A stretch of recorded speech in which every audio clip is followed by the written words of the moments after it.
GS मित्र channel में आपका स्वागत है। दोस्तों, आज हम एक अत्यंत महत्वपूर्ण टॉपिक लेके आए हैं और सभी प्रतियोगी छात्र चाहे वो किसी भी परीक्षा की तैयारी करते हों, यह उनके लिए अत्यंत जरूरी है।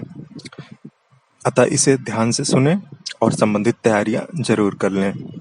दोस्तों, जब हम कोई तैयारी करना शुरू करते हैं, यानी जब हम ठान लेते हैं कि अब हमें इस प्रतियोगी परीक्षा की तैयारी करनी है, तो उस समय से लेकर फिर उस परीक्षा का फॉर्म निकलता है उस समय, और फिर उस परीक्षा का फाइनल रिजल्ट आता है और हमारी यदि नियुक्ति होती है तो काउंसलिंग होती है। इस संपूर्ण समय के दौरान हमें कुछ कागज की आवश्यकता पड़ती है। हाँ, सबसे महत्वपूर्ण तो तैयारी में है हमारा तैयारी करना, यानी उस परीक्षा के पाठ्यक्रम को कायदे से तैयार करना, आए हुए प्रश्नों को देखकर उसके नेचर को समझना और अपनी मेहनत द्वारा उसको निरंतर साधते रहना। दोस्तों, इसके साथ साथ एक अन्य चीज भी बहुत ही जरूरी है, वह है उस परीक्षा से संबंधित कागजों को तैयार करना। और हम बहुत ही कम समय देकर अपनी तैयारी पर ही पूरा ध्यान फोकस करते हुए किंतु थोड़ा सा समय निकालकर अपनी इस कागजी आवश्यकताओं को पूर्ण कर सकते हैं और समय समय पर होने वाली मानसिक परेशानियों से और कष्टों से बच सकते हैं। तो चलिए शुरू करते हैं आज का टॉपिक। दोस्तों, यहाँ 3 चीजें महत्वपूर्ण हैं। पहला है तैयारी शुरू करने का समय, दूसरा है फॉर्म भरने से लेकर परीक्षा देने तक का समय, और तीसरा है रिजल्ट आने से लेकर काउंसलिंग तक का समय। दोस्तों, इन तीनों ही फेज में हम अपनी तैयारी करने के साथ साथ क्या छोटी छोटी चीजें कर सकते हैं जिससे हम कागजी रूप से बिल्कुल निश्चिंत रहें और हमें कोई भी ऐसी परेशानी न उठानी पड़े जिसके कारण हम इतनी मेहनत करने के बावजूद भी नियुक्ति से वंचित रह जाएं। दोस्तों, इसमें सबसे पहला चरण है, इन 3 चरणों में सबसे पहला चरण है तैयारी शुरू करने का समय। दोस्तों, ये वो समय होता है जब हम ठान लेते हैं कि हमें अब इस प्रतियोगी परीक्षा की या इन प्रतियोगी परीक्षाओं की तैयारी करनी है और उसके लिए हम जुट जाते हैं अपने से या किन्हीं अन्य माध्यमों के द्वारा, किंतु खुद तो मेहनत करनी ही पड़ती है और वही मेन चीज होती है। दोस्तों, यहाँ पर हम लोग कुछ चीजें कर सकते हैं, जैसे महीने 3 महीने में आराम से ये चीजें हम कर सकते हैं थोड़ा थोड़ा समय लेकर। जैसे हमारे high school, inter, graduation, BEd, यदि हमने कोई विशिष्ट पढ़ाई करी है, प्रशिक्षण लिया है, बीएड, बीटीसी या अन्य, तो हम इनका यदि हमारे कंप्लीट हो गए हैं और हमारे कॉलेज में आ चुके हैं तो इन अंक पत्रों को, इनके मार्कशीट्स को और इनके सर्टिफिकेट्स को यानी सनद को, प्रमाण पत्र को अपने पास कॉलेज जाके कलेक्ट कर लें।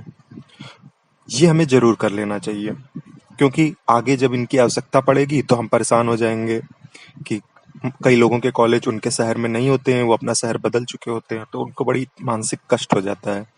इसलिए समय रहते यदि आपके कॉलेज में, विश्वविद्यालय में आपके अंक पत्र, मार्कशीट्स या सनद पत्र, प्रमाण पत्र या सर्टिफिकेट ये दोनों ही आ चुके हैं, तो आप इनको जाकर समय रहते कलेक्ट कर लें। आराम से आप कर सकते हैं महीने 3 महीने के अंदर, ठीक है।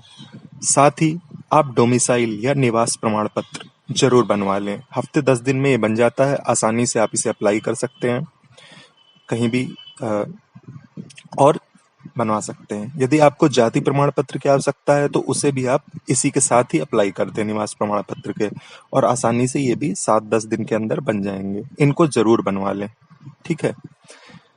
और एक अन्य चीज है कि कुछ कागज तो आपके पास जरूर होने चाहिए, चाहे आप प्रतियोगी परीक्षा की तैयारी करें अथवा नहीं, जिसमें आधार कार्ड यदि आपका बन चुका है तो बहुत अच्छा है, नहीं बना है तो उसे जरूर बनवा लें। अपने नजदीकी डाकघर या अन्य जगह जहां वो बनते हो पता कर लें और जाके अप्लाई कर दें। इसके अलावा पैन कार्ड और कुछ अन्य चीजें भी आप बनवा सकते हैं। जैसे आप गाड़ी चलाते हैं तो ड्राइविंग लाइसेंस और पासपोर्ट भी आप अप्लाई कर सकते हैं। और इनके लिए आपको हड़बड़ी मचाने की जरूरत नहीं है कि आप एक ही दिन में एकदम से परेशान होकर ये सारे काम कर रहे हैं। आप आराम से हफ्ते में एक कोई काम उठाइए और उसे आराम से करते जाइए। इस तरह से धीरे धीरे ये आपका काम तैयारी के साथ साथ चलता रहेगा और इसमें बिल्कुल समय नहीं नष्ट होगा, किंतु आपका समय रहते बहुत ही महत्वपूर्ण कागज आपके पास होंगे। अब हम दूसरे चरण की बात करते हैं। पहला चरण था तैयारी शुरू करने के दौरान का समय।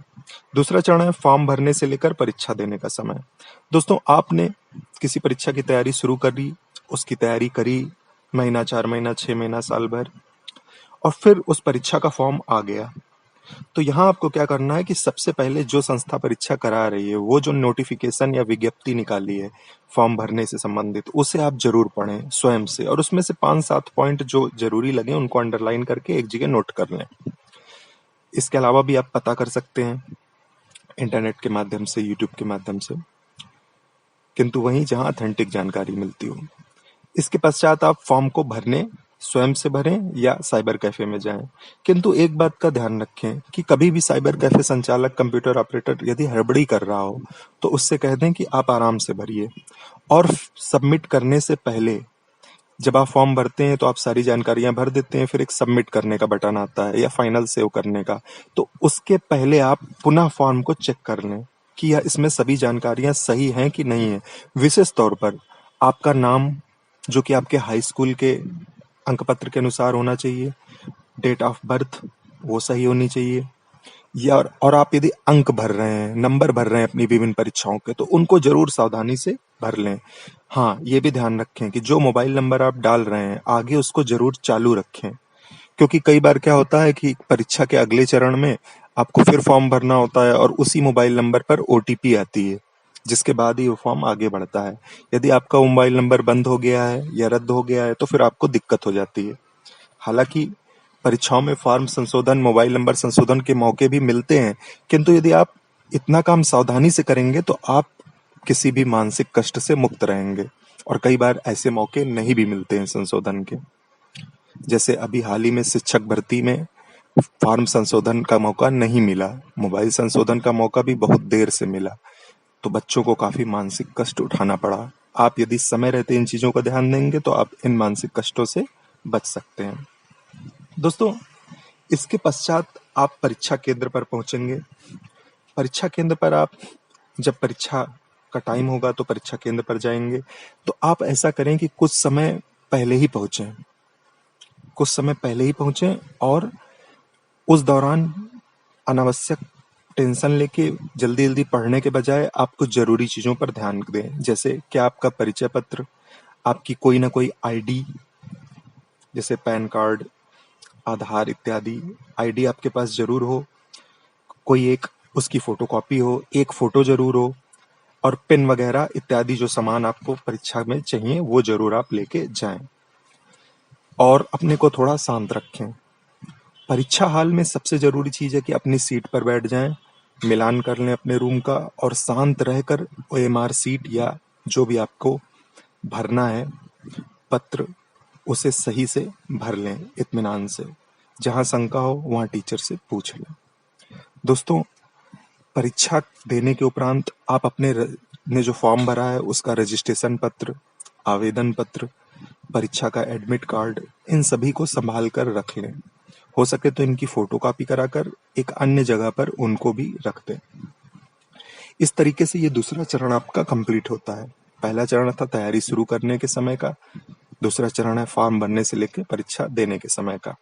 हमने आपको बता दिया कि इन दोनों समय में आप इत्मीनान से किन कागजों को तैयार कर सकते हैं और क्या सावधानियां बरत सकते हैं। तीसरा चरण है रिजल्ट आने से लेकर काउंसलिंग के समय का। दोस्तों, जब रिजल्ट घोषित होता है और आपका नाम चयनित सूची में होता है तो इसके पश्चात आपने यदि इतनी तैयारी कर रखी है पहले 2 चरणों में तो आपको कोई भी मानसिक कष्ट नहीं होता है। बस आप सावधानी से उन चीजों को फाइल तैयार करते हैं और अपना काउंसलिंग के समय सही समय पर काउंसलिंग सेंटर पहुंच जाते हैं और अपनी काउंसलिंग करा के नियुक्ति ले लेते हैं। चरित्र प्रमाण पत्र और स्वास्थ्य प्रमाण पत्र ये सब उसी समय बन जाता है। दोस्तों, पुराने निवास जाति प्रमाण पत्र को कभी भी फेंके नहीं, इनको भी रखे रहें। अपनी फोटोकॉपीज के साथ इनको रख दें, ओरिजिनल एक जगह रख दें, क्योंकि कभी कभी कुछ परीक्षाओं में ऐसा होता है कि नए पुराने का झंझट चलता है, तो वहां पर आप इनको दिखा के अपना काम बना सकते हैं। दोस्तों, ये थी वो जानकारियां जो प्रतियोगी छात्र यदि समय रहते ध्यान दें तो बिना अपना समय नष्ट किए हुए अपनी तैयारी पर पूरा ध्यान देते हुए वो इन कागजी आवश्यकताओं को भी पूर्ण कर सकते हैं और आने वाले समय में अपने को मानसिक कष्ट से बचा सकते हैं। हालांकि सभी परीक्षाओं में संशोधन का या सुधार का मौका अक्सर मिलता है, लेकिन इस बात की गारंटी नहीं है कि ये हर बार मिलेगा। दूसरी चीज, आप किसी भी ऐसे मानसिक कष्ट, भाग-दौड़ या उलझन से बच सकते हैं, क्योंकि आपने परीक्षा की पूरी निष्ठा से मेहनत करी है और अब आप इन छोटी-मोटी चीज़ों की परेशानियों की वजह से यदि कष्ट उठाएँ या आपका सिलेक्शन रुक जाए तो ये अत्यंत दुखद होगा। दोस्तों, आज हमने कुछ ऐसी ही महत्वपूर्ण जानकारी देने का प्रयास किया। हाँ, एक बात ज़रूर ध्यान दें, यदि किन्हीं छात्रों ने परीक्षा दे ली है और उनसे ऐसी गलती हो गई है तो वे निराश ना हों। कोई न कोई रास्ता ज़रूर निकलेगा और वो इस पे नज़र रखें और उसके अनुसार आगे बढ़ें, लेकिन निराश कतई ना हों। दोस्तों, इसी के साथ आज का टॉपिक खत्म होता है। ऐसे ही और वीडियो देखने के लिए हमें लाइक करें, शेयर करें, सब्सक्राइब करें। धन्यवाद।